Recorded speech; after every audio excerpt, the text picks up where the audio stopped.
Hey, this is Matt once again. We're about to another video, and this is a paid request for Marlon. Thank you so much for that. And for those interested in requesting any type of videos, feel free to send it either directly to my PayPal. Do have a Cash App as well. Links are down below in the info box. I'll get to as soon as I possibly can. So thank you. I really do appreciate it. And this is for season 1 of Regular Show. The Regular Show, which, to be honest, I had not heard of this before, and it was on for a while, from 2010 to 2017. Episodes are about 11 minutes long. Created by a guy named J.C. Quintel, who voices one of the lead characters. The lead characters, you have Mordecai, who's a blue jay. You have Rigby, who's a raccoon. And they play two slackers that work at this park. Their boss is a gumball machine. And then they have this Bigfoot-looking friend, voiced by Mark Hamill. There's this older guy who is not all there, who is part of the group. And pretty much throughout the episodes is these kind of simple stories where usually it's like a little simple plot problem that needs to be solved, but then things go all crazy, and then some weird ass stuff happens that makes it a bit quirky, a bit unique, but then the story gets resolved and we move on to the next thing. And I liked it. From what I saw, which is the first season, the 12 episodes, I liked what I saw. The episodes are only 11 minutes long. I know I keep repeating that because it's quick. It's quick. It's very fast. Even if things are not working on all cylinders, it doesn't matter because it goes by at such a evenly fast pace that it doesn't result in any boredom. The voice acting, especially of the Blue Jay, is very laid back, very easygoing, and the personalities are fun. The personalities are fun to venture with these characters and see what weird situations come upon first. And its laid back nature made some of the humor come off a bit easier and not as forced as maybe other shows would try to showcase. And really what happened, I watched it all in one day because I was really getting into it and didn't want to stop and had fun. So the episodes, episode 1's called The Power. It was kind of funny that the raccoon Rigby, I mean, the first bit I see of the show is they're watching wrestling, and one of them was clearly a Hulk Hogan doll, but they can't call it Hogan, but it's Hulk Hogan. And Rigby, he's doing like a elbow drop, and oh, he wants to put a hurt on him. Oh yeah, want to put a hurt on you? Yeah, he's gonna put a hurt on me. Yeah, let's put a hurt on him. And they're wrestling with this doll, which is funny. I used to have one of those wrestling buddies. I think it was Ultimate Warrior I had way back in the day when I was a kid. But that's clearly what this is showcasing. But then what happens is some screwy things happen and they break a hole in the wall. And just the way they kind of, like a more tame Beavis and Butthead, but just kind of that easygoing, simple nature of the humor. Don't call me a hole, you're a hole. And they're like, well, how do we fix this? We'll go to our boss, we'll ask for a raise. Okay. How we don't do that? Well, I got this keyboard. We'll do this and that, and they do it, and they're able to get $20, and oh wow, we could use this keyboard for whatever. And there's this montage of 80s music where they're using this keyboard. But then accidentally they send their bud to the moon. I know you think, well, what the hell? Exactly. That's what's kind of interesting about the show, is you don't know where the hell it's going from one scene to another. So they get with their buddies, they go to the moon, they rescue him from this big monster. The raccoon Rigby likes to do a bit of ham boning, which is kind of like this or whatever the hell you want to call it, able to rescue their bud, get back home. But by doing so, the whole room is wrecked, so you have to clean it up. So you look at the hole from the beginning of the episode, and they put one poster above it, and they over it. They go, "Well, it's fixed now." This one, like again, this easygoing nature, simple animation, laid back personalities. It's kind of like comedic comfort food, if that makes sense. And I could definitely see the appeal of it. Episode 2, just set up the chairs. The title kind of tells you the story where there's this kid's birthday party ready to be set up for at the park. Our two lead characters are given this job. And they think it's a bit below them, but it's like, yeah, you guys are not responsible enough. You're going to at least try to do this. So the Blue Jay tries to do it, but the raccoon's like, oh, come on, I don't want to do this. But come on, we gotta focus. Yeah, but when you say that, it makes me tired. And like the raccoon's being especially lazy. Try the doorknob. I did. Did you actually try it? Oh, you're killing me. I was ready for him to go, you're killing me, Smalls, you're killing me. So they're trying to look for all the chairs to set up, and they find these arcade machines. They start playing a bit. The Blue Jay's doing well, kicking the raccoon's ass. But the raccoon plays a game it's not supposed to, unleashes this creature, like this big demon head, and starts destroying everything. They need to get help. They gotta fight this creature. They're able to take care of it. And pretty much the boss gets pissed, says you're not going to be setting up chairs, and then they celebrate because we're never going to set up chairs again, yay! They start singing about it.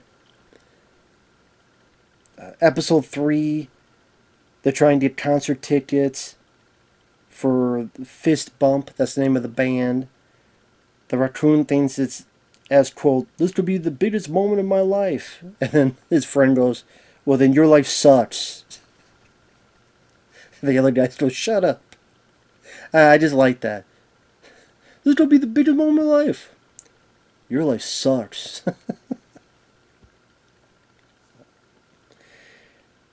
So the Blue Jay decides to go along because there's this girl he likes is going to go to the concert. And the raccoon is his favorite band. So they have to work overtime, but they're getting tired. But there's this guy that comes by with this creature that's a coffee bean that squirts coffee from his nipples, and they drink it, and they're able to work the overtime and get the money. But then those other guys, Coffee Bean and his buddy, they want the tickets as well. So they steal the tickets. There's a chase scene. They're able to get their tickets, but by the time they get there, the Blue Jay realizes the girl's with someone else, so he don't give a fuck, so he sleeps. The raccoon's like, no, you gotta stay with me. Come on, I gotta stay awake. So he sleeps, and they both sleep through the fucking concert. So all that worked for nothing. Number 4, Death Punchies. Probably my favorite one, because it has a little bit of martial arts, vibe involved. They're playing video games. They want to fight for who wants to be player 1. The Blue Jay says, let's play punchies, which is punch as hard as I can on your shoulder, arm, whatever, and we'll see who flinches and who stops first. The raccoon knows he can never win because he's much smaller. So he's tired of it, so he goes to this martial arts school and he steals this thing called the Death Punch. And he trains in it. To the tune of You're the Best from the Karate Kid movie. So I thought that was cool to have that song. You're the best around. Nothing's ever going to take you down. So that was cool to hear that song. So he's able to do it, and he just got a different haircut, different look, able to use his move on whoever. The Blue Jay finds out what's going on, so he steals a page from that same book, and it's a block. They keep going back and forth. It results in more damage going into the floor until some lava starts seeping in. The Blue Jay's like, no, this is stupid. You gotta stop. But the raccoon's like, no, I need to win. So the Blue Jay's like, oh, wow. And it fakes it. Oh, my God. You got me. You know what? You got me, man. You're right. You got me. So after some talking, the Blue Jays saw another page in there, flies him out of there. And at the end, lets him play player one. He loses very quickly. And then the raccoon says, can I be player two? So, again, very simple. These I know I'm going through them fast, but again, it's just they're very just nothing that egregious to complain about. There's no there. I mean, watching this whole thing, there wasn't really a lot of juvenile jokes in terms of there was I can't remember much of any fart jokes, piss jokes, boner jokes. It's stuff that has that slacker mentality with a weird quirkiness about it, where it's usually a very simple plot, a simple thing that it just goes haywire, and you just see these personalities and how they're going to get out of this situation. Like Free Cake, episode 5. They really have a hankering for chocolate cake. Their boss says no, the only way you get it is if it's someone's birthday party. Well, this guy Stips, his birthday's coming up. Yeah, but he doesn't want parties. Well, I guess if you ask him, he says yes. So they sneak up on him. Apparently, that's the guy voiced by Mark Hamill, Stips, who looks like a Yeti. Or white gorilla, however you want to put it.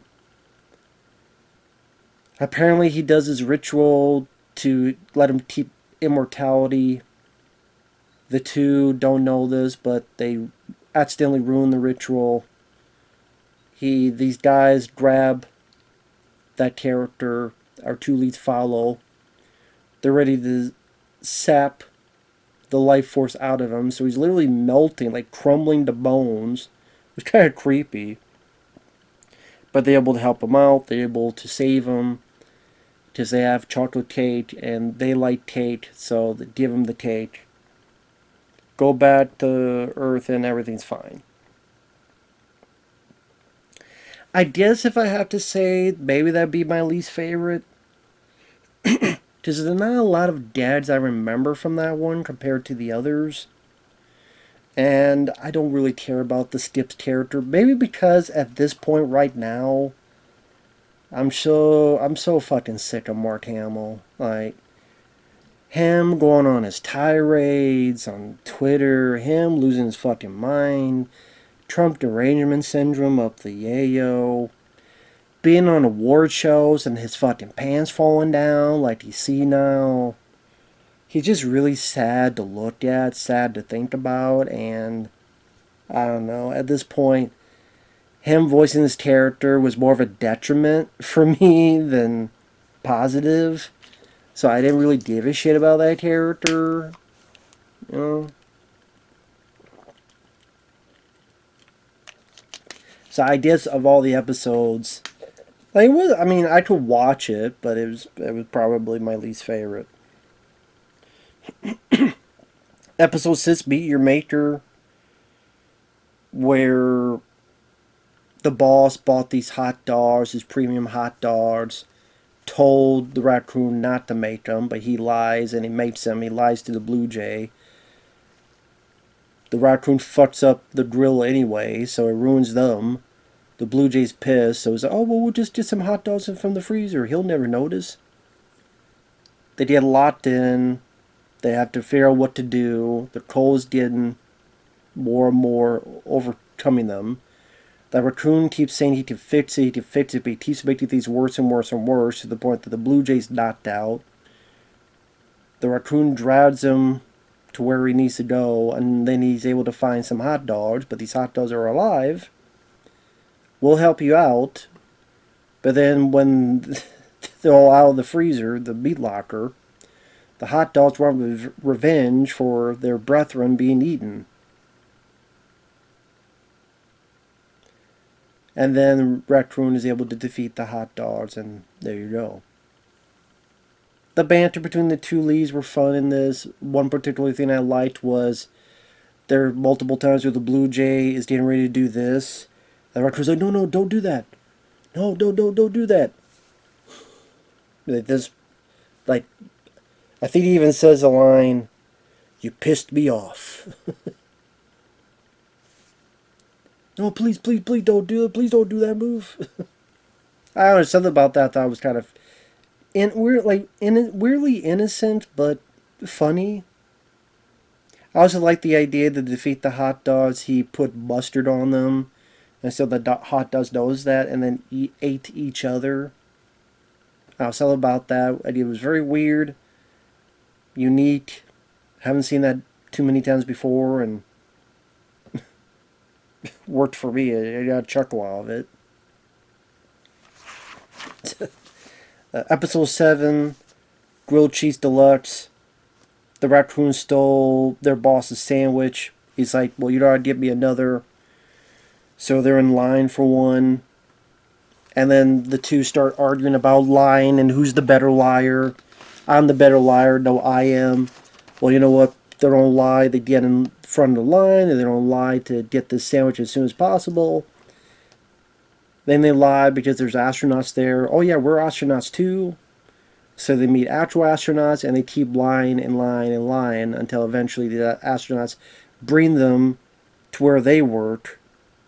And then you have this issue going on with antimatter, and because they lied so much, they think they're the experts when they obviously don't know what the hell's going on. They have to admit it, but they're able to, with the astronauts' help, stop this antimatter thing from screwing up there and killing thousands of people at least. But they get kicked out, and then the ironic thing at the end is the raccoon tells the boss the truth, but he doesn't believe it. So then the Blue Jay says, we accidentally ran your sandwich over. And he's like, well, you see what happens, you see what happens when you tell the truth. And the irony is that the thing that stopped it was a damn lie. So I mean, so that was kind of funny, just to see where these lies were, what direction they were going, ratcheting up, trying to outdo yourself with that. Number 8 was unicorns have got to go.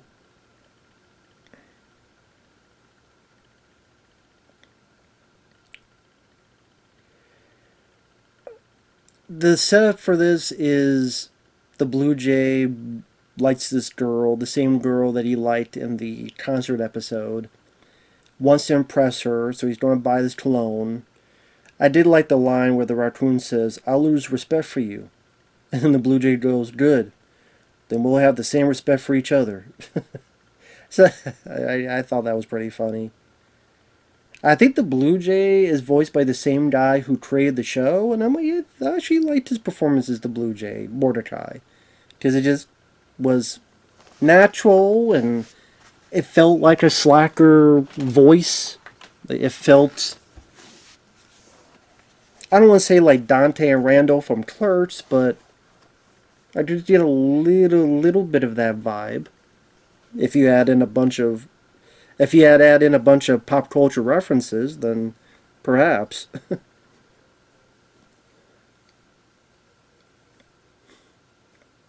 So the Blue Jay uses the clone, but doesn't realize that the clone doesn't work on women, it works on unicorns who are bros. And there's a, hey bro, how's it going, broski? Hey bro. Those type of like douchebag kind of folks. And that's what these unicorns are. They're dude bros. Douches. And actually, I take that back. This, I think, was the only time I remember there was a fart joke. Yeah, because there's a scene when the raccoon starts liking these guys more and more, and the Blue Jay doesn't want to have anything to do with these guys, so he leaves. But in order trying to fit in, the unicorns haze the raccoon more and more. And there's literally a moment where they each start farting on him. Probably my least favorite moment. No wonder I blocked it out. That's why I couldn't remember, because I blocked the shit out until I'm like, oh yeah, that was it. Yeah, so my least, because I don't like those type of jokes, because I don't think those jokes are funny. I think they're bottom of the barrel. I think they're lazy, and I just never, even as a kid, never thought they were funny. Just nothing about it ever found funny about it. Just never did.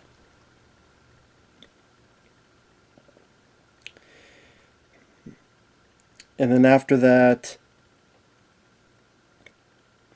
they get help from some of their buddies to get the unicorns out. They even pretty much they shoot them up and they blow them up. So murder is the only way to get rid of these guys, I guess. So there you go. Number 9 is Prank Callers, where they're big fans of this guy who's the master prank caller. They watch his stuff on like old style internet. At least the way it looked like on the screen they were watching. So they're inspired by this guy and they want to do their own prank calls, and they start doing it. The boss finds out, rips the phone out for their wall. So they decide to borrow the older guys, which is these 80s type of cell phones.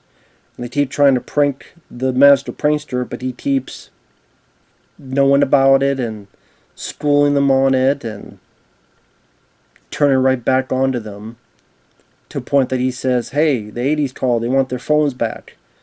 And by doing so, it sucks our two lead characters into the phones back to 1982.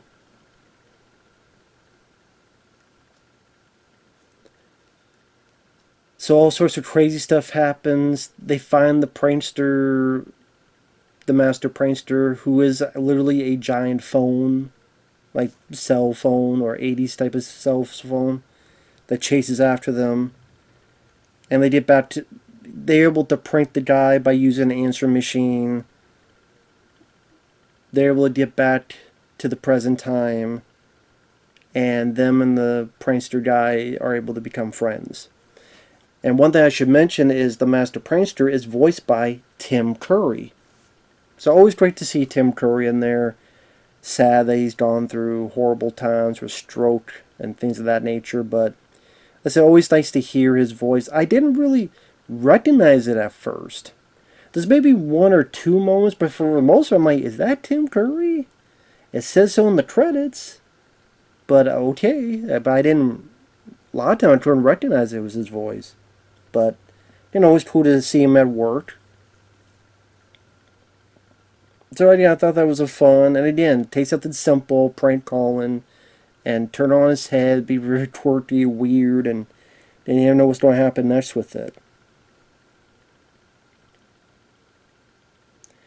Don, pretty much Rigby's bigger but younger brother.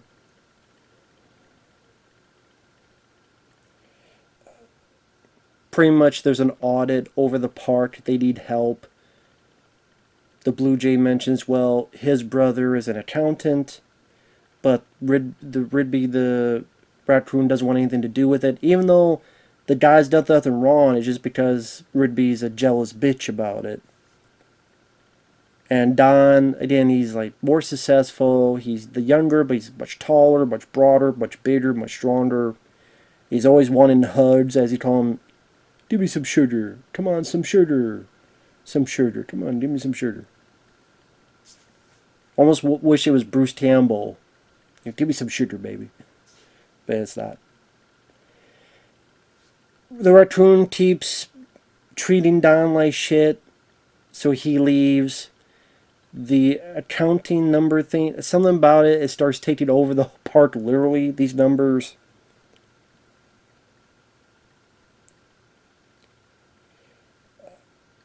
The Blue Jay tries to tell him, hey, knock that shit off. Your brother's a cool guy. Rigby is able to tell why he has issues with it because he's jealous, and all the kids always went to you, and even during my birthday parties, they always thought you were cooler, and he felt like an outsider, insecure. They're able to patch things up together, at least for a bit. Don's able to take care of the accounting thing, everything's a-okay. Finally, they hug, leave on much better terms, and head on out. So, at times a bit sweet. Nice to see a bit more about the backstory and the family of one of the characters.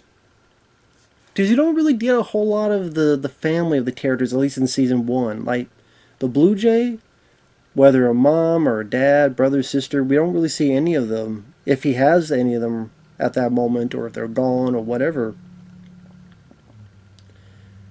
Like I said, it's mostly you get like one or two outsiders, but it's mostly this core group. But again, it's there's only so much time you have. I mean, you don't have all. That's the thing. When you have 11 minutes, it's not a whole lot of time to dawdle. You really just got to go for it.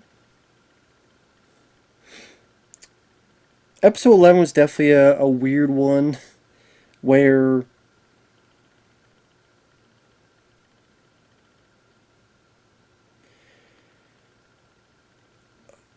I'm trying to think the setup for this. One leads to another, and they start eating a lot. But then the raccoon keeps overeating, and the blue jay keeps warning him, "You can't do that. You gotta stop doing it." But the raccoon keeps doing it, and he overeats so much that his body rejects. I'm just gonna call it his soul, but it's like a gelatin thing. Anyway, it gets spit out, and his body kind of walks away while his gelatin soul is like, "Oh, what the hell?" So of course the others freak out, and he's like, "Oh, everything's fine," and he starts getting a state. I could move around like this, but then realizes quickly that it's not the way to go. It's just weird to see like someone's body moving on its own, but then here's your. Just for a second, I'm like, is that his like intestines and stuff? It's like, no, it's just a gelatin. But when they release another, and there's another gelatin thing he meets, which a former bodybuilder, and he's like, "Wait, your body's available?" So then he goes over there to take over that body, and then it's a battle and a chase to get back into his body. A very weird episode, very unique episode. Not something you see every day. And there's some funny bits. I mean, at the very beginning, I do like the line, "Oh, this is boring. Is it more boring than my fist in your face? You're a turd. Oh, you're a turd." And then the older guy's like, "Stop. We could all be turds." Because he just doesn't get it. It plays out a lot better than I'm making it sound like. And that's why I'm not going in depth on some of these for those who want to watch on their on your own. So I'm not giving everything away. But there's some funny stuff. Like at the very end, when he gets back to his body and it's triumphant and, "Oh, how do you feel?" And the raccoon goes, "Ah!" Because previously the body itself was run over. So when he gets back to his body, now he can feel all that pain. He's like, "Ah!" I thought that was kind of funny. And in episode 12, the two decide to form a band, but they don't know how to play. So, not quite, but it kind of reminded me a little bit of Bill and Ted. In this case, it's future selves that come in and will help you, but all they're trained is how to hip thrust and these moves. But it's like, well, we don't know how to play. Oh, don't worry about that. So then they start playing, and it seems like they're playing so well, but then they realize that it's lip syncing and everything's been pre-planned, and they don't like doing that. And the future self's like, "No, no, no, we do this all the time." And he's like, "No, we're not going to do this. It's bullshit." They were tricked.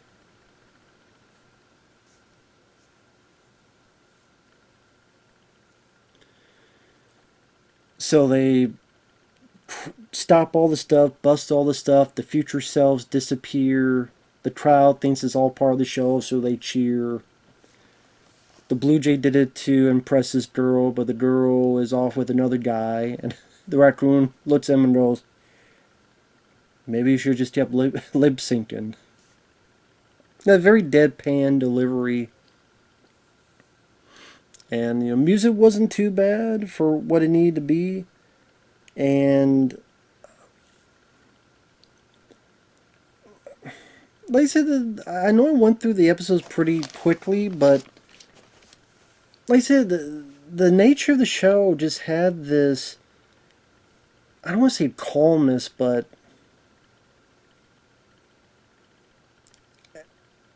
like I said, kind of like Beavis and Butthead, but not nearly as vulgar or anything.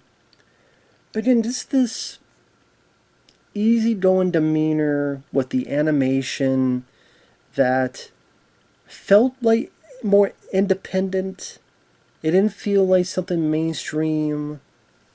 So it was a bit off the beaten path.